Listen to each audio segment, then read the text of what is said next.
Ibu bapak saudara, anak-anak yang dikasihi Tuhan, Shalom.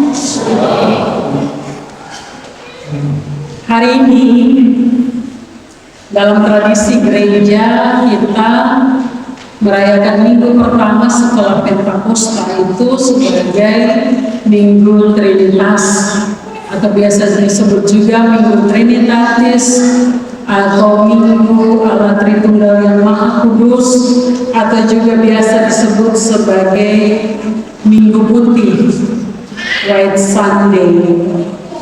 Kenapa disebut Minggu Putih? Oleh karena biasanya anggota jemaat yang siap untuk dibaptis pada hari ini memakai pakaian berwarna putih. Itu tradisi yang dipelihara oleh gereja. Ibu bapak saudara, dalam perayaan Minggu Trinitatis ini atau Minggu Trinitas ini, kita belajar dari kesaksian penulis pertama Yohanes. Kalau dalam studi pembimbing Alkitab dikatakan bahwa surat pertama Yohanes ini agak berbeda dengan kedua dan ketiga Yohanes. Kenapa? Oleh karena tidak ditulis secara terbuka atau secara lurus eksplisit siapa yang menjadi penerima surat.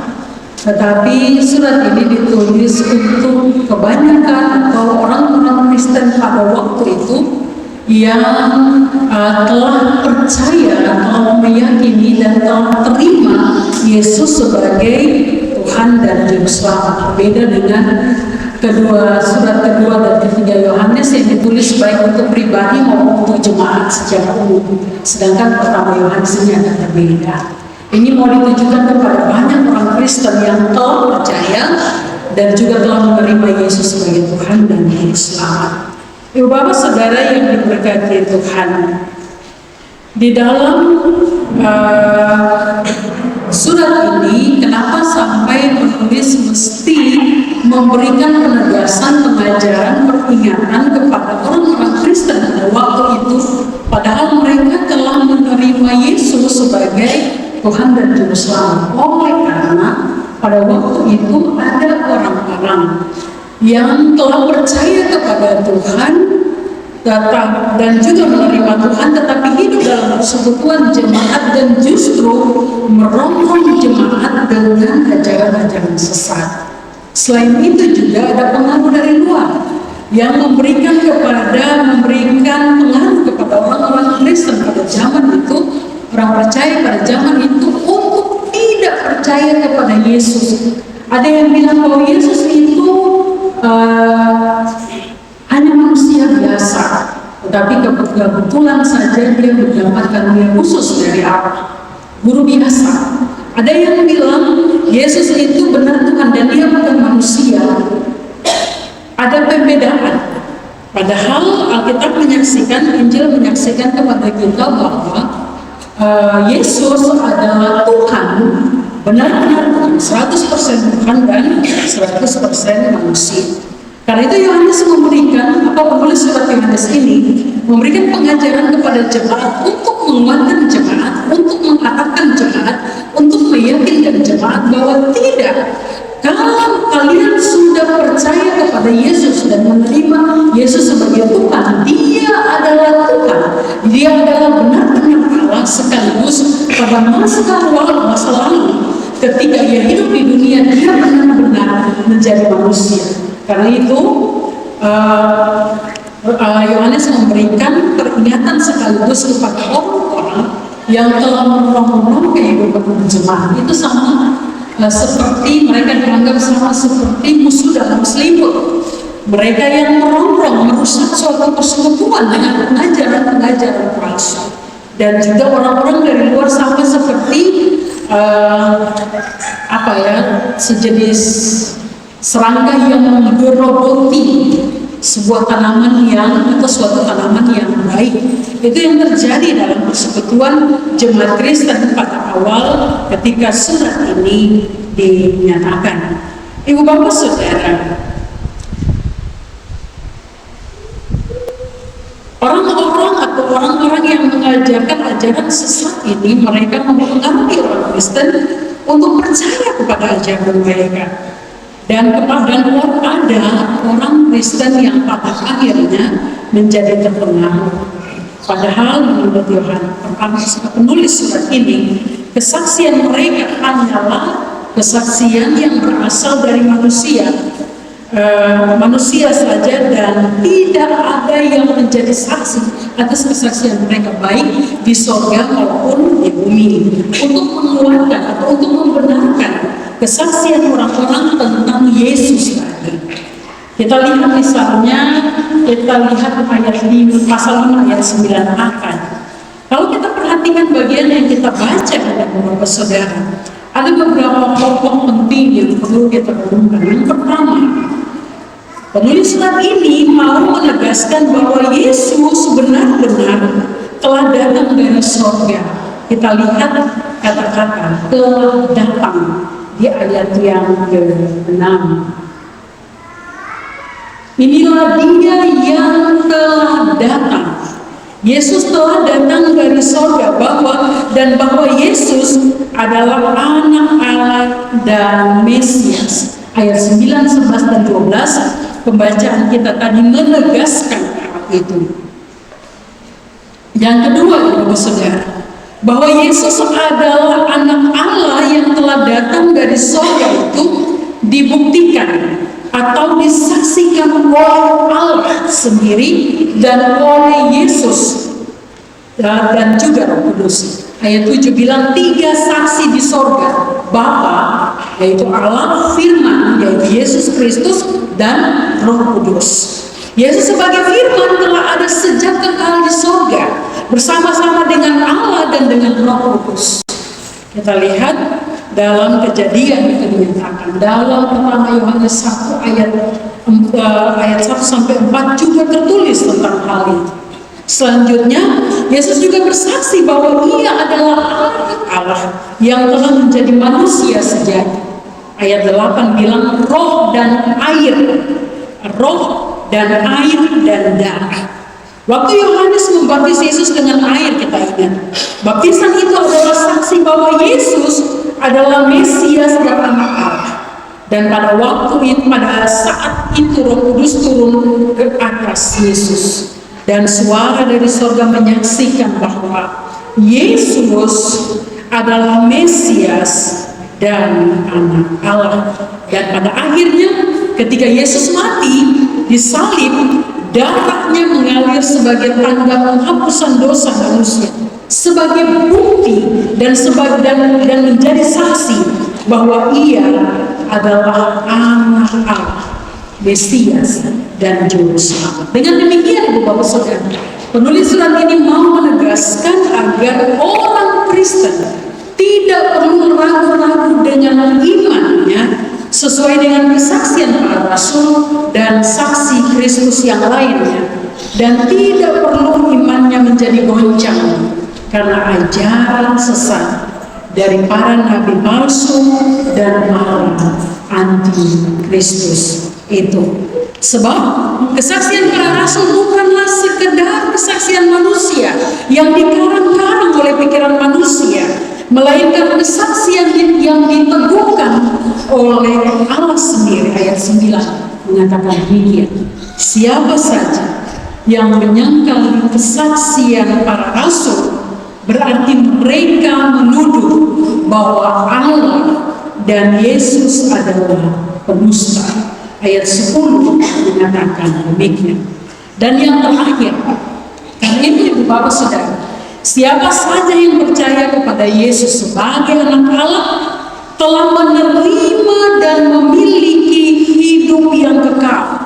Sebab hidup kekal itu ada di dalam diri Yesus yang adalah anak Allah. Ayat 11 sampai 12 menyatakan demikian. Ibu Bapak Saudara, kalau saudara dan saya hari ini percaya kepada Yesus, meyakini Yesus sebagai Tuhan dan Juru Selamat, Dia sebagai Allah yang telah ada sejak sebelum bumi ini dibentuk, bumi ini diciptakan, dan sampai dengan hari ini Dia tetap menjadi Allah dan Juru Selamat kita. Kita harus meyakini juga adalah Tuhan dan sekaligus dia adalah manusia yang pernah hidup pada awal abad, pada awal 2000-an tahun yang lalu. Itu berarti Bapak Saudara, kalau kita mengaku Yesus sebagai Tuhan dan Juru Selamat, itu pengakuan yang bukan berlaku hari ini saja, tetapi di dalam pengakuan itu ada pengharapan yang namanya, kalau istilah teologisnya bilang, pengharapan eskatologis. Kita percaya Yesus sebagai Tuhan dan Juru Selamat yang bukan hanya ada pada masa lalu, yang bukan hanya ada pada hari ini, tetapi yang juga akan ada di masa depan. Ketika langit dan bumi baru akan ada. Kita percaya bahwa kalau kita mengaku Yesus sebagai Tuhan dan Juru Selamat dan hidup dalam jalan-jalan, kita tahu bahwa kita telah menerima keselamatan, bukan hanya hari ini, tapi keselamatan kekal. Kita yang ada saat ini, orang-orang yang pada masa lalu percaya kepada Yesus dan telah meninggal dunia, mereka yang ada akan datang, kita semua akan bersatu nanti dalam persekutuan orang percaya. Dalam pengakuan iman kita bilang persekutuan orang kudus yang akan mengalami kebangkitan daging dan hidup yang kekal. Pengharapan kita bukan hanya hari ini. Kalau kita percaya kepada Yesus, mestinya dalam setiap tarikan nafas hidup kita tahu bahwa Dia adalah Tuhan yang adalah Juru Selamat, sekaligus Tuhan yang akan ada di masa depan. Pengharapan kita pengharapan yang kekal, pengharapan akan masa depan. Kalau begitu, Bapak Saudara, kalau hari ini kita percaya kepada Yesus, hari ini perlu kita teruskan kepada anak-anak kita. Dia adalah Tuhan dan juga adalah manusia pada masa lalu yang mau menunjukkan kepada kita tidak ada yang tidak mungkin ditolong oleh ini. Biasanya orang bilang begini, beta sebenarnya mau percaya kepada Tuhan, tapi beta mau terlalu, beta tantangan terlalu banyak, beta mau pergumulan terlalu banyak, cobaan yang datang terlalu banyak. Yesus yang adalah anak Allah, ketika dalam keadaannya sebagai manusia, ketika Dia hidup dalam pengambaran di dunia ini sebagai manusia dari anak kecil sampai ketika Dia meninggal dunia berulang-ulang kali, Ia ada dalam rupa-rupa tantangan, Dia berada dalam rupa-rupa pencobaan, tetapi Dia tidak masuk dalam pencobaan. Kenapa? Karena Roh Allah memimpin Dia. Kalau kita percaya kepada Tuhan, kita tidak mengeluh pada pencobaan-pencobaan dan berbagai-bagai hal yang datang dalam kehidupan kita yang mau merongrong hidup kita. Sekali percaya Yesus, tetap percaya Yesus. Kita tidak bisa membenarkan diri dengan bilang bahwa beta ini manusia biasa. Tidak. Kenapa? Dalam diri kita ada kekuatan Roh Tuhan yang mestinya tiap kali menuntun kita untuk mengalahkan diri kita sendiri yang berkeinginan untuk masuk dalam pencobaan-pencobaan, yang jatuh dalam pencobaan-pencobaan. Roh Tuhan tiap kali menuntun kita, hanya kita saja yang tidak peka. Tuhan tidak pernah dengan sengaja bilang biar kok dia jatuh dalam pencobaan. Tidak. Bapak Saudara, dalam beberapa waktu lalu, saya lupa persisnya, baru beberapa tahun kemarin, ada penelitian yang dilakukan terhadap bahasa Arab dan profesor bahasa Arab, dan gereja, terutama gereja Katolik sudah mengakui akan hal ini, bahwa doa Bapa Kami kita biasa bilang jangan apa kami dalam pencobaan, jangan membawa kami ke dalam pencobaan, tetapi lepaskan kami dari yang jahat. Terjemahan dari bahasa Arab, bahasa asli, ketika Yesus mengucapkan doa ini yang sebenarnya adalah jangan membiarkan kami jatuh ke dalam pencobaan. Itu doa kita. Jangan membiarkan kita jatuh dalam pencobaan. Tuhan tidak pernah dengan sengaja membawa kita dalam pencobaan.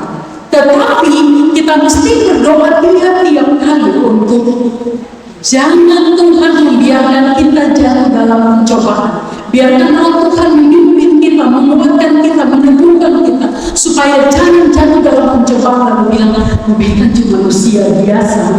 Tidak bisa, saudara.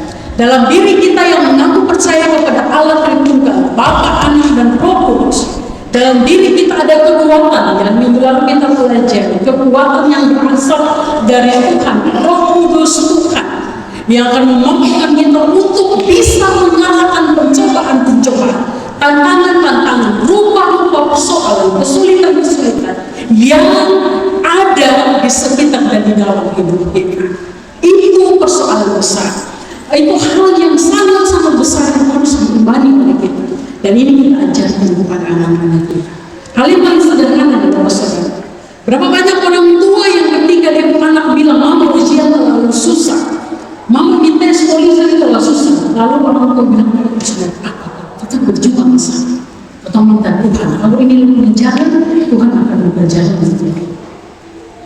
Ada berapa banyak orang tua yang justru ketika anak bilang begitu, orang tua bisa berapa, mama siap uang banyak untuk bayar, sana bawa apa, dan saudara sebuah memang untuk bayar dan seterusnya. Kita membawa diri kita ke dalam pencobaan dan keluar pencobaan itu dan tidak percaya sepenuhnya kepada Tuhan pengatur kehidupan. Padahal Tuhan ulang kali kita bilang bahwa Allah itu merancang dan mensejahterakan setiap kita. Allah itu Allah yang bertanggung jawab, tidak seperti kebanyakan manusia yang setelah buat kita tanggung jawab. Allah bertanggung jawab. Dia mau membuat kita ini jadi baik dalam rencana dan kesejahteraan. Karena itu cukup percaya saja, berusaha sedapat mungkin dan tidak mengandalkan kekuatan dunia. Ketika kita mengandalkan kekuatan dunia, di situ kita jatuh dalam pencobaan.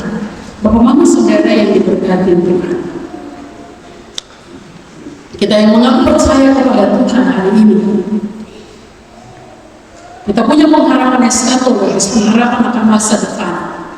Kalaupun hari ini kita tidak lagi hidup bersama dengan orang-orang yang kita kasih, oleh karena kemudian kita tahu bahwa Tuhan akan bertemu kembali dalam suatu persekutuan orang-orang percaya yang akan mengalami kebangkitan daging dan kehidupan yang kekal.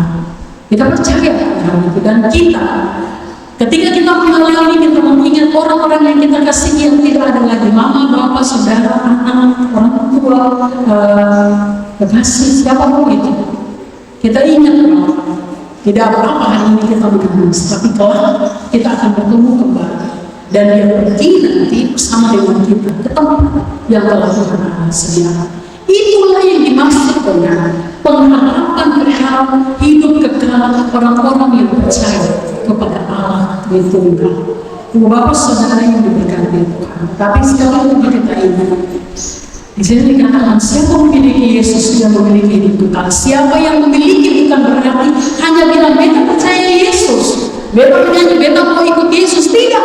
Tetapi kita yang tiap-tiap hari berkumpul dan yang menjadi diri kita untuk tidak tahu pada pencobaan dan taat sepenuhnya pada tuntunan Roh Tuhan dalam hidup kita.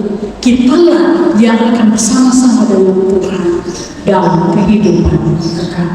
Tuhan menolong kita yang percaya kepada Allah Tritunggal.